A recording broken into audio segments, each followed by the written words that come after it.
Hello guys, आप देख रहे हैं बेसिक ज्ञान और आज की वीडियो में हम बात करने वाले हैं आईपीएस ऑफिसर की पावर्स एंड ड्यूटीज के बारे में। The Indian police service IPS का गठन सन 1948 में हुआ था। आईपीएस एक ऑल इंडिया सर्विस है। ऑल इंडिया सर्विस में 3 सर्विसेज आती हैं: IAS Indian administrative service, IPS Indian police service, IFOS Indian forest service.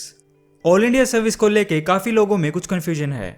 जैसे ऑल इंडिया सर्विस में आईएएस एंड आईपीएस के अलावा third service Indian foreign service है, जो कि गलत है। बिकॉज हम नाम से ही देख सकते हैं, एक इंडियन फॉरेन सर्विस इंडिया से बाहर की सर्विस है।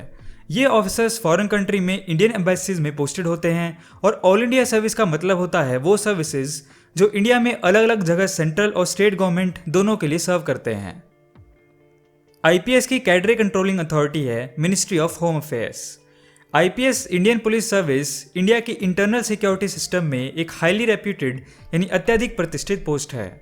आईपीएस ऑफिसर का कंट्री में ग्रासरूट लेवल पे लॉ एंड ऑर्डर यानी कानून व्यवस्था बनाए रखने में सबसे इंपॉर्टेंट रोल होता है। लोग आईपीएस ऑफिसर की पोस्ट को पाना ही बहुत बड़ी अचीवमेंट समझते हैं। आईपीएस ऑफिसर्स की रिक्रूटमेंट सिविल सर्विसेज एग्जाम के थ्रू होती है, जो हर साल यूपीएससी द्वारा कंडक्ट किया जाता है। यह दूसरे तरीके से by promotion from state police service. लेकिन अगर हम कंपेयर करें एक प्रमोटेड आईपीएस ऑफिसर को एक डायरेक्टली रिक्रूटेड आईपीएस ऑफिसर से, तो डायरेक्टली भर्ती हुआ आईपीएस ऑफिसर ओहदे में ऊपर आता है। यानी दोनों में से डायरेक्टली रिक्रूट वाले ऑफिसर्स के ऑर्डर्स और कमांड ऊपर आएंगी। एक आईपीएस ऑफिसर को राष्ट्रीय प्रतीक यानी अशोक एम्बलम अपने यूनिफॉर्म पे लगाने को मिलता है, जो हमारे देश के द्वारा माने जाने वाले शांति, अहिंसा, देश के लिए निष्ठा और त्याग जैसे सिद्धांतों की महानता को दर्शाता है। आईपीएस ऑफिसर का एंट्री लेवल डेजिग्नेशन होता है as an DSP, deputy superintendent of police, फिर as an SP, superintendent of police rank. Progressively IPS officer को प्रमोट किया जाता है नेक्स्ट लेवल पर as DIG, deputy inspector general of police, IG inspector general of police, additional DG police and DG director general of police. Let's talk about work type of IPS officer. IPS officers की post पे officers को बहुत सारी powers दी जाती हैं, specially कुछ ऐसी powers जो ऑफिशियली एग्जैक्ट तरीके से मेंशन नहीं है कानून की किताबों में, बट उन्हें दिया गया है क्राइसिस यानी संकट के समय सोसाइटी में लॉ एंड ऑर्डर मेंटेन करने के लिए। इंडियन पुलिस सर्विस खुद में कोई फोर्स नहीं है, बल्कि वो स्टेट पुलिस और all India service arm forces के लिए लीडर्स एंड कमांडर्स प्रोवाइड कराती है। सो बेसिकली आईपीएस ऑफिसर का नाम स्टेट पुलिस और आर्म फोर्सेज को लीड, कमांड, ऑर्डर, गाइड और मॉनिटर करने का होता है। सारे डिस्ट्रिक्ट्स में डिस्ट्रिक्ट लेवल पुलिस ऑफिसर्स जैसे एसएचओस, डीएसपीज, एसपीज, सबका हेड हायरार्की वाइज एक आईपीएस ऑफिसर होता है। पूरे डिस्ट्रिक्ट की पुलिस फोर्स की जिम्मेदारी आईपीएस ऑफिसर की होती है। बड़े सिटीज में पूरे डिस्ट्रिक्ट की जिम्मेदारी एक SSP, senior superintendent of police level IPS officer को दी जाती है, पर छोटे डिस्ट्रिक्ट्स में ये SP, superintendent of police level IPS officer को भी दे दी जाती है। आईपीएस ऑफिसर की जिम्मेदारी होती है उनके डिस्ट्रिक्ट्स में पुलिस सिस्टम सही से काम करे, लोगों की कंप्लेंट्स दर्ज हों और उन पे कानून के अनुसार एक्शन लिया जाए।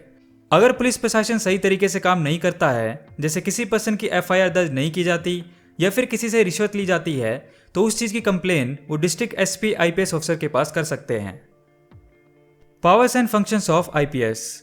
एक आईपीएस ऑफिसर कानून का रखवाला होता है। वो कॉन्स्टिट्यूशन में जो भी चीज़ें लिखी गई हैं उसकी रक्षा करना उसका कर्तव्य होता है।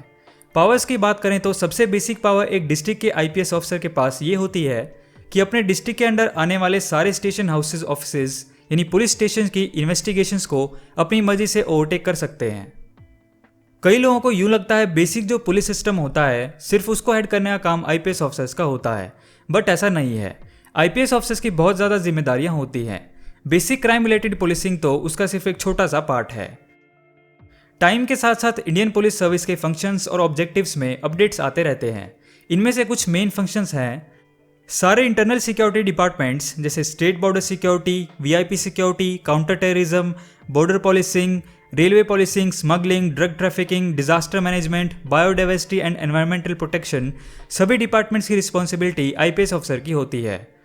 Indian intelligence agencies like research and analysis wing, intelligence bureau, central bureau of investigation, criminal investigation department etcetera के हेड आईपीएस ऑफिसर को बनाया जाता है। सेंट्रल आर्म्ड पुलिस फोर्सेज जिसमें आती हैं सेंट्रल पुलिस ऑर्गेनाइजेशन जैसे border security force, central reserve police force, Indo Tibetan border police, national security guard, central industry security force या बाकी कोई विजिलेंस ऑर्गेनाइजेशन, इन सब के हेड आईपीएस को बनाया जाता है।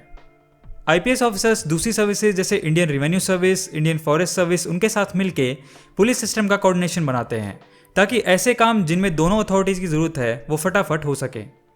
आईपीएस ऑफिसर्स कोशिश करते हैं कि पुलिस फोर्स को लोगों के लिए ज़्यादा से ज़्यादा फ्रेंडली बनाया जाए, जिससे आम आदमी के लिए पुलिस की हेल्प लेना आसान हो जाए। Duties of IPS officer. IPS officer का सबसे मुख्य कर्तव्य होता है उनके अपने जुरिस्डिक्शन यानी अधिकार क्षेत्र में आने वाले लोगों की सेफ्टी एंड डिस्ट्रिक्ट लेवल पे आईपीएस ऑफिसर की आईएएस ऑफिसर के साथ मिलके लॉ एंड ऑर्डर मेंटेन करने की जिम्मेदारी होती है। आईपीएस ऑफिसर की रिस्पॉन्सिबिलिटी है कि ये सारी चीज़ें उनके आधिकारिक क्षेत्र में ठीक ढंग से हों, जैसे अपराध को रोकना, अगर कोई अपराध हुआ है तो उसको दर्ज करके उसकी पुष्टि करना, अगर किसी पर्सन के साथ अपराध हुआ है तो उसके कहने पर अपराध के खिलाफ एफआईआर दर्ज करना और उसकी जांच करना और उसके खिलाफ एक्शन लेना, रोड एक्सीडेंट को कम करना, सरकार या बैंकों के कैश ट्रांसपोर्ट में सिक्योरिटी प्रोवाइड कराना, loud speakers, rallies, political and religious functions की परमिशन देना, इलेक्शन के टाइम व्यवस्था बनाना, पोलिंग बूथ पे सिक्योरिटी प्रोवाइड कराना। इसके अलावा आईपीएस ऑफिसर्स की ड्यूटीज़ में आता है maintaining piece.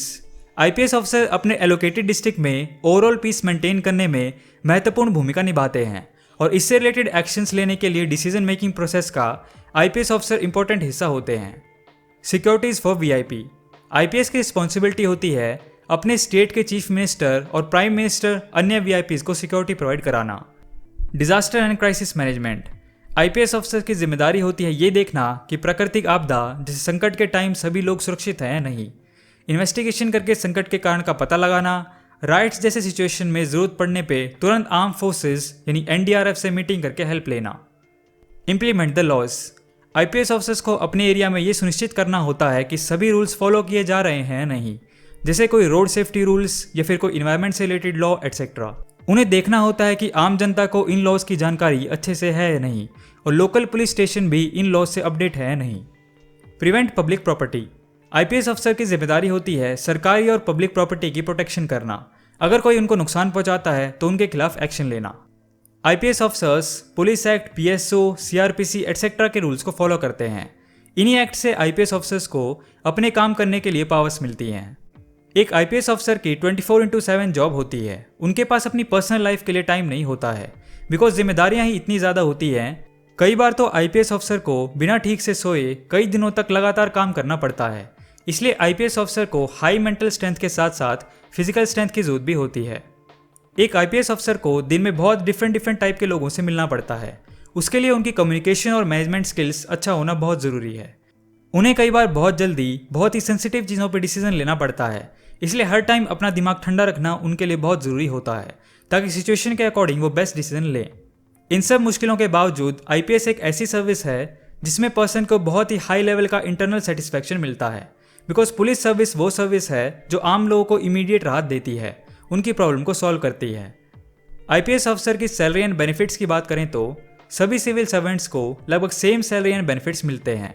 IPS and IAS officer की सैलरी एंड बेनिफिट्स लगभग सेम होते हैं। तो मैंने ऑलरेडी आईएएस वाली वीडियो में इनके सैलरी एंड बेनिफिट्स एक्सप्लेन किए हुए हैं, आप वो वीडियो चेकआउट कर सकते हैं। लिंक आपको डिस्क्रिप्शन या आई बटन में मिल जाएगा।